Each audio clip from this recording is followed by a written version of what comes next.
Hard Reset in association with SBI Life. Apno ki Purna Suraksha.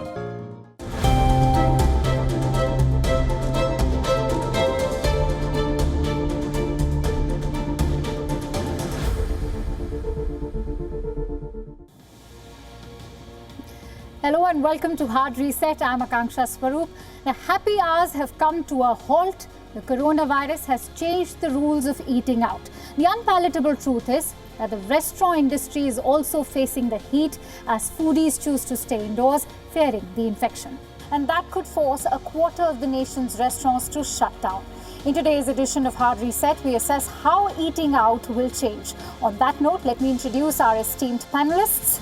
Zorawar Kalra, founder and MD of Massive Restaurants, a group that owns and operates popular restaurants like Farzi Cafe, Papaya, Made in Punjab and Botai. Atul Kochhar, he is the first Indian chef to be awarded the prestigious Michelin star and a restaurateur who owns 5 restaurants in the UK. Ranveer Brar, one of the most celebrated Indian chefs and a restaurateur who is on a constant culinary quest. And last but not the least, Ankit Mehrotra, CEO and co-founder Dine Out, India's largest dining out and restaurant tech solutions platform. Zorawar, if I may begin with you, as a restaurateur, how hard has been the impact of coronavirus on your footfall in business? So, hi, Akanksha, good to be on your show and amongst such an august panel. I know all of them, they're all good friends, so I think it should be a good conversation ahead. The impact has been existential in nature. It's the single biggest event, should I say, catastrophic event that can happen to our industry. Our industry was fragile to begin with. With this, the effects have been exacerbated to a level where, as you said, 25% of restaurants across the country and maybe the world will not see the light of day whenever the lockdowns end, whenever the restrictions are lifted. Let me give you a little background on the industry. The industry is very, very important. We contribute over 2% to India's GDP, almost 3% now. We are the second highest employer of human capital in India after agriculture, with almost 8 million people that are directly employed. A lot of people are indirectly employed in ancillary agencies and industries such as music, such as alcohol supply, entertainment, so on and so forth. So the actual impact could be huge if 25% of restaurants shut down. That's 2 million people, 20 lakh people that'll be out of a job. Apart from that, you have to understand that the industry, even before the COVID, was going through tough times. Right.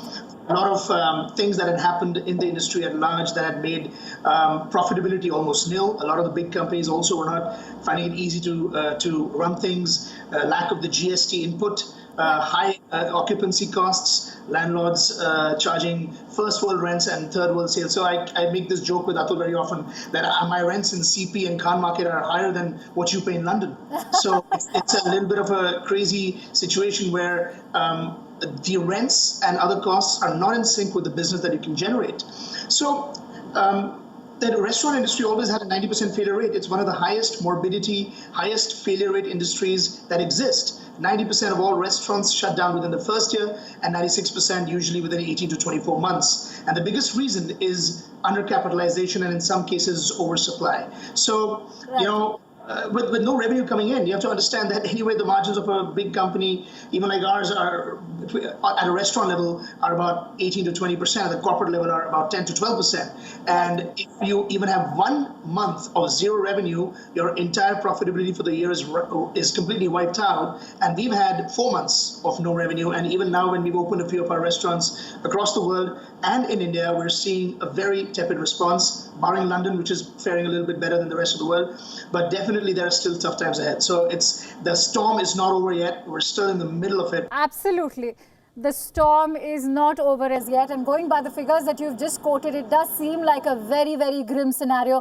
Ankit, if I may bring you in on this now, let's discuss the impact before we talk about new beginnings. As the CEO of an aggregator app, I'm sure you can give us a bird's eye view of the loss that the F&B industry has already incurred. Absolutely. So first of all, thanks for having me over, Akansha. It's a pleasure to be here. So we work with around 60,000 restaurants in India, and these are all dining out establishments. And, you know, it's actually unprecedented because never, ever, even in times of war, have the restaurant industry completely shut down. Right. So this is something that caught everyone by surprise. And the second part is it just caught everyone completely unprepared because it happened overnight, right? The way the lockdown happened, and people did not have time to prepare.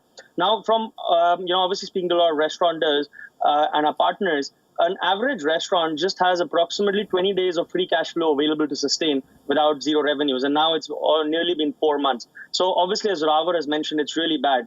The Indian F&B industry is approximately 4 lakh rupee crore industry. And already the losses estimated are to be approximately upwards of 1 lakh crore. So it's actually a huge dent overall to the economy, to the people, to restaurateurs at large, and completely not prepared. And the worst part of it is that unlike other countries, whether it's the US or Europe, there was a lot of government support given. In India, we've not got any government support as well. So, overall, the situation is, really dire. And we do not know when it's going to get better. Or, some sort of activity has started in terms of delivery and all. But from a dining out perspective, a restaurant cannot survive just on delivery. And so it's really a difficult time. So, Ankit, it's interesting that you've drawn a comparison with how aid was also provided in other countries. On that note, let me actually bring in Atul. Atul, how has COVID-19 impacted restaurant dining in the UK? It's been equally bad, to be honest. We were asked to just shut down the shops and go home overnight.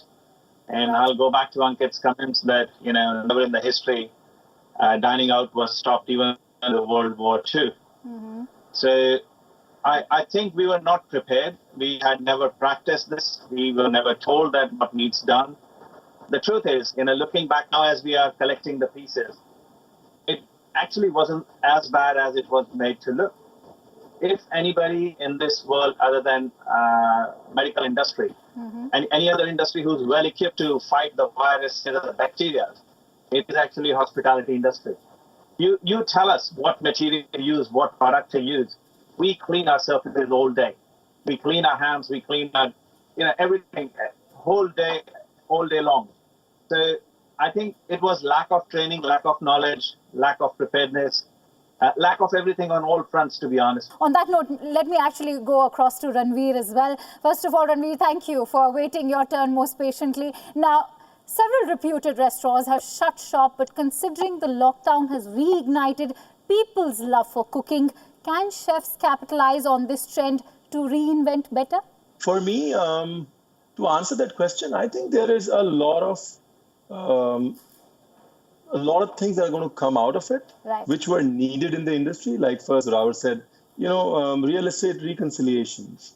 We were going crazy with rentals. There was no rationalization of real estate costs. Those were things that were needed to be done in the industry. Over dependence on overcrowded revenues. We were overtly dependent on weekend revenues where we could fill up our restaurants, overcrowd it and turn the bar into a nightclub. And, we were overtly dependent on a certain format, which sort of became the formula to crack, fill up crowds, just make sure that everybody's sort of stuffed in. And so I think that would anyways have needed some rationalization over a period of time, which, this is a very ugly way to do it. Let's put it like that. You wouldn't want a rationalization which is as crude as this. But coming back to the positives, I think what has happened is, what I have seen around is a lot of chefs who were hesitant to put themselves out there as singular units. Chefpreneurism, as I call it. They've come out. They've started doing their own YouTube videos. Some of them have started cooking from home, delivering 5 orders, 6 orders, 10 orders. And that's the true spirit of being out there. I completely agree with you. It's fascinating to see how social media and technology is aiding chefs, to start on their own. Zorawar, let me come to you now. Be it tackling hygiene and sanitation or the exorbitant rentals as something which Ranveer also mentioned, so did Atul, and even wages. What are the new challenges of fine dining in India for any restaurateur? Akanksha, it's not just about fine dining. Any form of dining, casual, quick service, all forms of dining have been equally impacted. I think the one segment within the restaurant industry that has been affected even more so than the others is perhaps the bar industry. You know, the bars are usually heavily dependent on packing people in. They are usually dependent on having very small windows of opportunity, so to speak. So bars usually fill up only on weekends and between 9 and 11 or 9 and 12, right? Now, with the current restrictions in place, all restaurants are shutting down at 9 and liquor service is not allowed across the country anyway. So a lot of the bars are getting severely impacted. But here's the collateral damage, so to speak, because of the reason that there's an early closure or a curfew. We have to understand that even the restaurants, even the quick service restaurants, even the Haldirams of the world, even the McDonald's and KFCs of the world, and of course restaurants like mine that were always experiential in nature, we're all also facing the brunt because Indians dine out late. 80% of all restaurant business in India, whether it's a weekday or a weekend, comes after 8:30 or 9 o'clock. Right. What's happening now is that we're having to take our final order at around 8:30. So, and by that time your restaurant is empty. So most of the sales that my restaurants are doing currently are up till about 5, 6 o'clock. And after that, we're getting almost no traction because people like to have a glass of wine with their pasta or a beer with their pizza. But even if you remove the liquor component, and I'm sure the Unlock 3.0 will have some relief in that sector.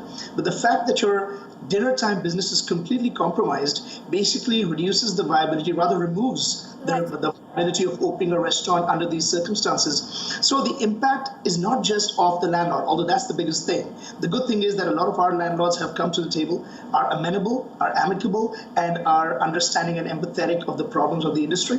So I'm hoping that the number of closures earlier speculated of 25%, I hope that doesn't happen because every restaurant closure is somebody's dreams, somebody's sweat, blood, and tears lost forever. The other problem, obviously, and that's not a problem, by the way, the good thing is that we have, as restaurateurs, realized and have always known this, that we are nothing without our patrons. If our patrons don't feel safe, if they don't feel safe coming out with their family to our restaurants, the industry's over to begin with. You see, restaurants are the final bastion of hope for offline human social engagement. Everything can go virtual in this world. Restaurants can never go virtual. So we are the most dependent on people feeling comfortable. We're leaving no stone unturned in ensuring that our patrons feel safe, that our employees feel safe. We will be talking about that aspect as well. For now, I'm actually happy to learn from you that landlords have been empathetic, and that is actually a huge advantage that you people have managed to actually have.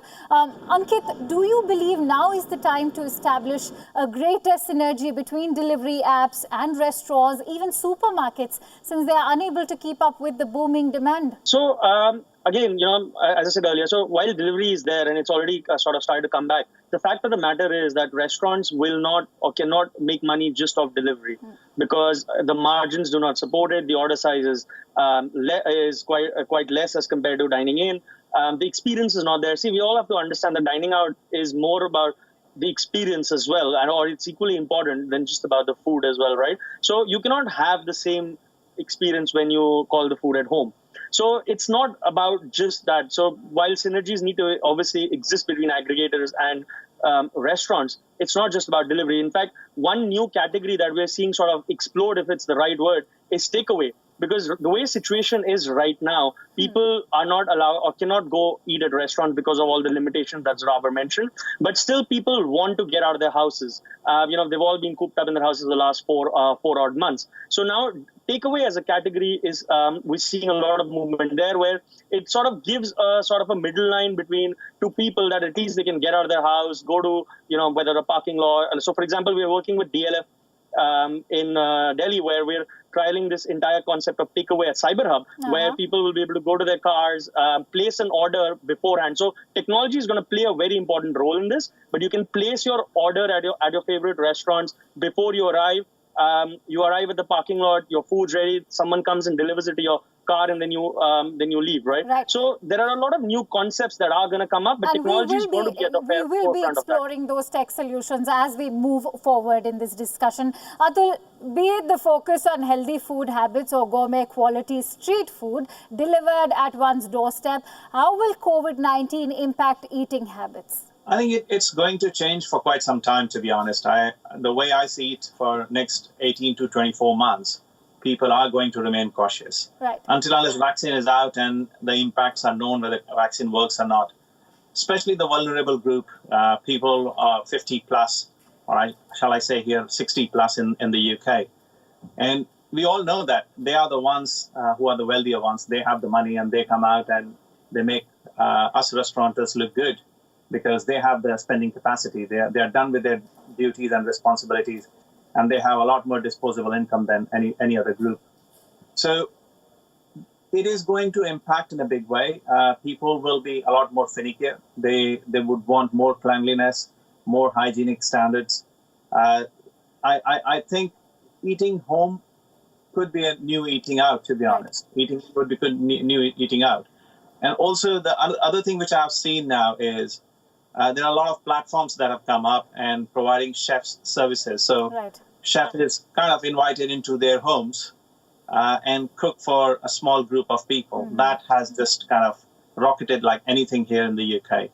And states, I would say. One has to actually wait for a crisis for more creativity to surface, and we can already see that happening. Zorawar, if I may bring you in, we've spoken about the new normal of eating habits. Coming to hygiene, what is the government checklist on hygiene standards for restaurants, and does that mean third-party inspection will now have a greater role to play? So the current set of guidelines are very robust. They are a combination of what the rest of the world is doing, but also some more stricter guidelines have been incorporated into the whole SOP list. So I think they are robust, they are good. You have to understand that a lot of restaurants are going even far above and beyond these guidelines. We, for example, at massive restaurants are doing whatever has been prescribed, but going a step further. The use of special equipment to clean the air conditioning, air that comes out, obviously maintaining a temperature of 24 degrees. Although you got to admit, at 24 degrees, people are now going to feel comfortable within the restaurant. But it's what currently is required, and we're going to be sticking with that. The use of ultraviolet lights to check surfaces. Surfaces being cleaned several times an hour. I think the current SOP says once an hour or once in 2 hours. I'm not privy to, I don't remember the details of that, but we're doing that several times an hour. We're also ensuring significant physical distancing in the kitchens, where we're reducing the number of chefs. Now that's unfortunate because that could potentially lead to a loss of jobs in the chef world, and we as a chef-driven company, that hits us really close to heart, really close to home. And unfortunately, that's the problem. You have to have fewer chefs in order to be able to maintain physical distancing. Menus are going to get shorter. But I think from a hygiene perspective, I can tell you this without a shadow of a doubt: eating at a restaurant today, if it's following all the guidelines, is safer than going to a grocery store to pick up your daily goods. It's much safer than going to a salon. It's perhaps in some cases even safer than eating at home, because even the groceries that you get from outside could potentially be tainted with the plastic and all that. So the restaurants are leaving no stone unturned, and our existence depends on you guys feeling safe. Right, that's actually a very rational argument. Ankit, let's now explore the tech solutions. The unlocking of the lockdown has already begun. What sort of tech solutions do you see aiding the reopening of restaurants in terms of contactless dining? Sure, absolutely. I think, so for the first time ever, there are two things that are going to determine how consumers dine at the restaurant and how they visit. So the first is the point that Zorawar raised around safety and hygiene. It's of paramount importance. And for the first time ever, the onus is on the restaurateurs and the restaurants to make the consumers feel safe. So that's one. So how restaurants display or that is going to be very important. So even on Dine Out, for example, with a lot of our partner restaurants, we're working with a lot of third-party agencies to do certifications around safety. But safety is of two types, right? First is that inside the dining room, which is all visible to consumers when you visit, you can see how it's being cleaned, etc. So that's something that's obvious. But safety inside the kitchen is very important. So kitchens are typically black boxes for consumers because they don't know what's happening. Right. So in fact, we've tied up with a third-party company where through an existing camera inside the kitchen, we can stream a live feed on the Dine Out app where consumers can see that's all the things that Zorawar spoke about are not being practiced just inside the dining room, but inside the kitchen as well, from how food is being handled to how it's being treated to social distancing within the kitchen. So that's a very important part, which is now available to consumers to see. The second part is that when we look at the interaction of a consumer inside a restaurant, I would say while contactless is the word that has done the buzz, it's sort of done the rounds, but it's not entirely true because the idea of contactless dining is not to sort of eliminate touch points. The idea is to reduce touch points. So the most important thing in this is menus. Like if we look at a typical behavior of a consumer inside the restaurant, menus are the one item that change hand the most frequently. What we are seeing now is a huge sort of growth in replacement of physical menus with QR codes, which can be scanned on the consumer's phone and which displays the menu. You can order from there. You can sort of add items to cart. You can pay the bill. You can leave a review and you can walk out. Ankit, I'm sorry to intervene right now because I'm running short of time. Those are some very valid points that you've made. And as far as the menus are concerned, something that's a practice which is also being adopted all over the globe. Atul, if I may bring you in on this, UK has already opened up now. How has UK adopted technology to assist contactless dining? So, what Ankit was saying is absolutely, we are in sync with that. So we are working in all my restaurants. We are working with QR codes. So there is absolutely contactless dining, to be honest.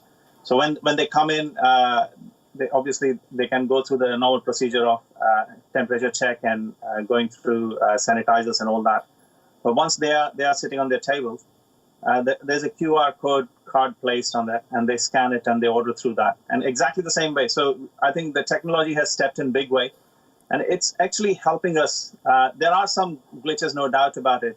The connection of the diner with the waiter and that human touch and the little joke and a small conversation, that's all been taken away, unfortunately, for some time. I'm sure it'll return.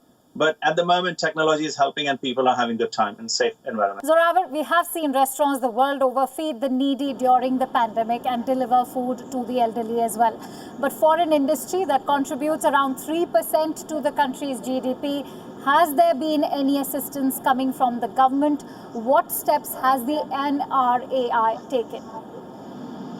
So the NRAI is the voice of the industry, and we've been working tirelessly to engage with the authorities. Like I said earlier, and everybody else has mirrored that opinion, that this is an existential crisis. The very future of the industry, the very existence of it is at stake.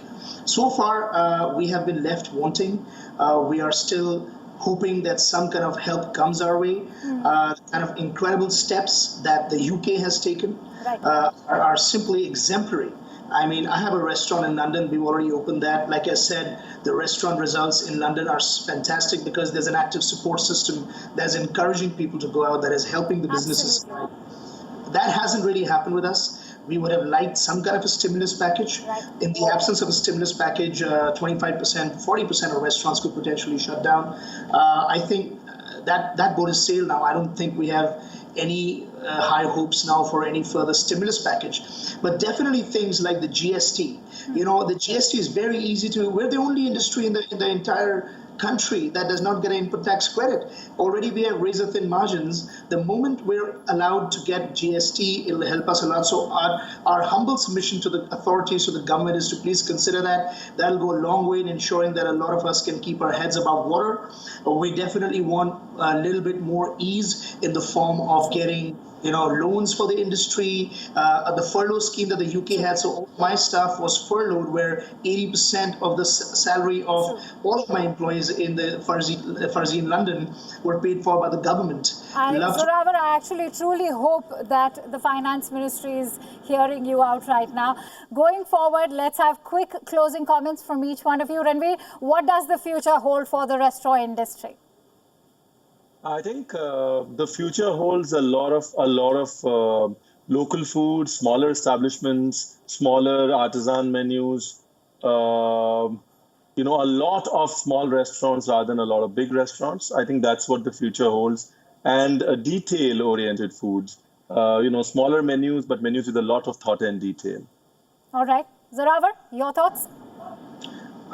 We are eternally optimistic as restaurateurs. I think, considering the failure rates that the industry has, it's almost natural that as a restaurateur, you're automatically eternally optimistic. We think dining patterns will return. This is a part of our being. This is a part of our nature. We've been enjoying celebratory events at restaurants and bars since we were born. Like I said earlier, everything can go virtual. Restaurants cannot go virtual. I think humans will return to the original way of entertaining, the original way of engaging with each other, and the restaurants are the ultimate outlet for that. I think the next few months will be a little difficult, but I definitely think that come next year, you'll see big improvements. We're hopeful for that. Yes, hoping your optimism is duly rewarded. Atul, I'd like you to give me a quick global perspective on the future of dining. I think dining out is here to stay. With every adversity, there's a lot of positivity that comes out. We humans are tuned to that, and we are programmed like that. So I don't think we are going to change anything. But as it happens, every storm actually shakes a lot of dead wood. That will happen, and new shoots will come out. There'll be new ideas. There'll be new concepts. And people will adapt and still go out and eat. That's bound to happen. All right. Ankit, your thoughts on the F&B industry post-COVID-19? So I think, to be honest, the F&B industry will be the industry to bounce back the fastest because of the simple fact that people will not be traveling for leisure anytime soon. And eating out or dining out gives them that sort of, freedom and that whole social perspective. So that's definitely going to be bouncing back. It's going to be restricted in terms of, obviously, a lot of restaurants are going to shut down. But I think it's also the fitter ones will survive, and they will do roaring business. And the changes that happen within the industry, whether it's rent or norms, etc., are all going to benefit the industry in the long term. So it's definitely here to stay and will definitely bounce back. Let's hope the bouncing back actually has already started. Thank you so much, gentlemen. It was a pleasure having you on our show. Thank you for taking this discussion forward with your precious insights. Now, restaurants are a discretionary spending business, also the first to get hit and the last to recover whenever public spending gets shaken. Henceforth, now is the time for government assistance to help a smooth transition of the dine-in style of business into a delivery-heavy model of operation. Stricter hygiene audits, use of technology like digital menus, contactless dining, etc. will become the new normal and perhaps help in regaining customer confidence. And with that, I call it wrap. Thank you so much for watching Hard Reset.